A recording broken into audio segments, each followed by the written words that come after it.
Hey guys, what's up? This is Matthew Davis, the movie lover here. Welcome to my final remake video review of this game because I've finally beaten it and I finally am going to review the entire game now. So now, here is my final re-review on Resident Evil 4. Now, here's the thing. I have two versions of this game now.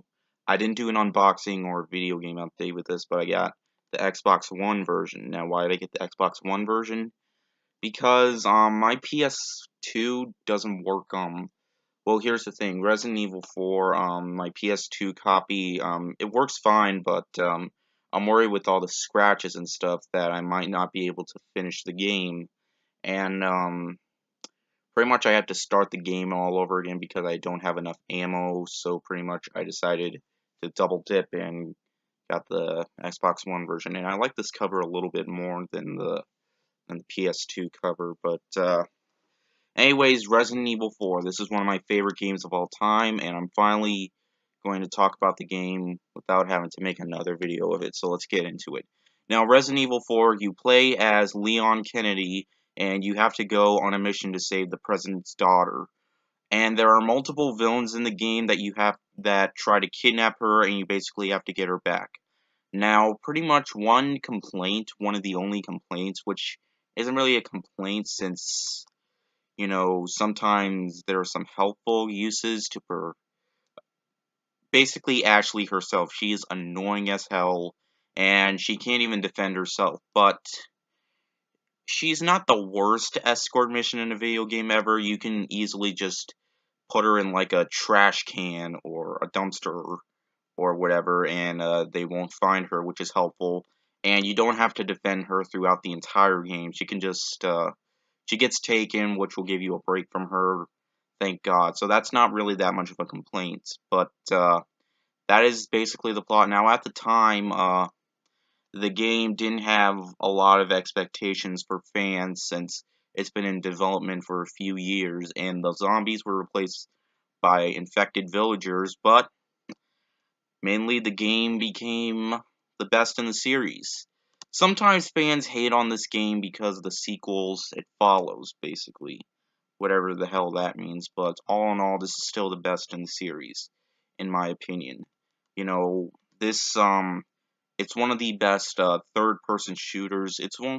Pretty much the first Resident Evil game to have action, but it still has horror elements in it. It's more than just, infected villagers. There's also infected warlocks or something like that, and it's a really creepy game. And there are so many weapons. What's really helpful about this game is you got this guy that sells you weapons and stuff called the Merchant, and he helps you out with getting some ammo and shit like that.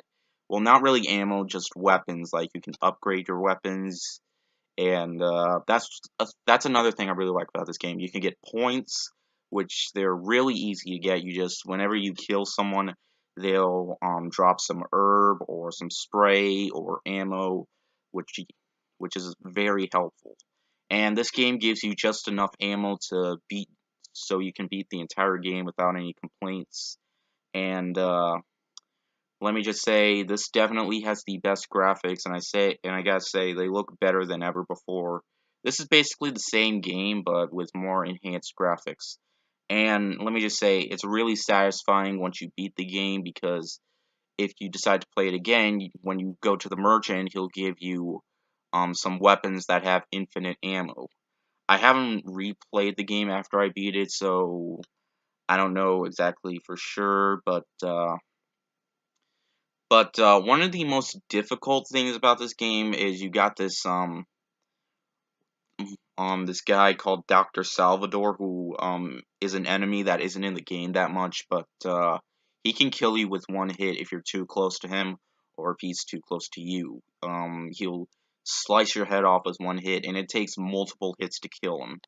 And there are some times where the levels are really frustrating, but and sometimes the AI itself, I can understand, but about the AI, but I won't say it's fucking terrible.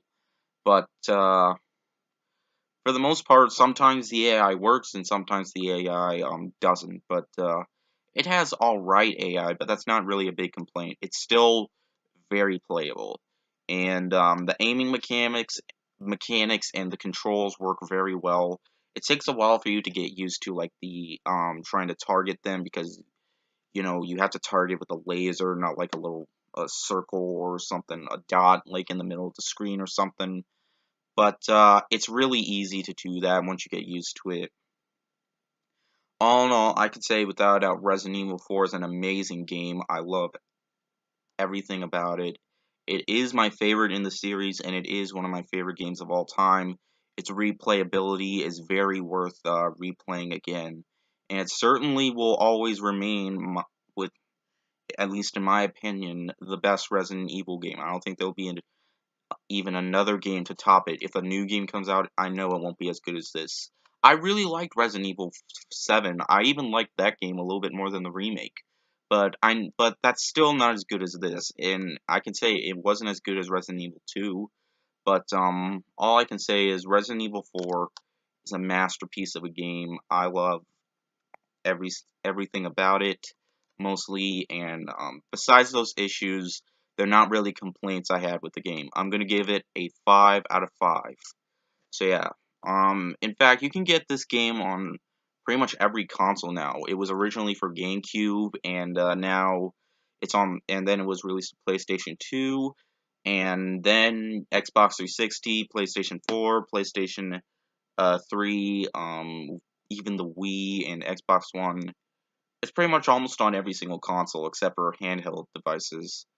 But yeah, anyways, that was my final remake video of my review of Resident Evil 4. Thank you guys so much for watching. Tomorrow I'll be seeing It Follows with my dad. It will be later at night though. But anyways, I hope you guys enjoyed this video, and I'll see you guys later. Word out.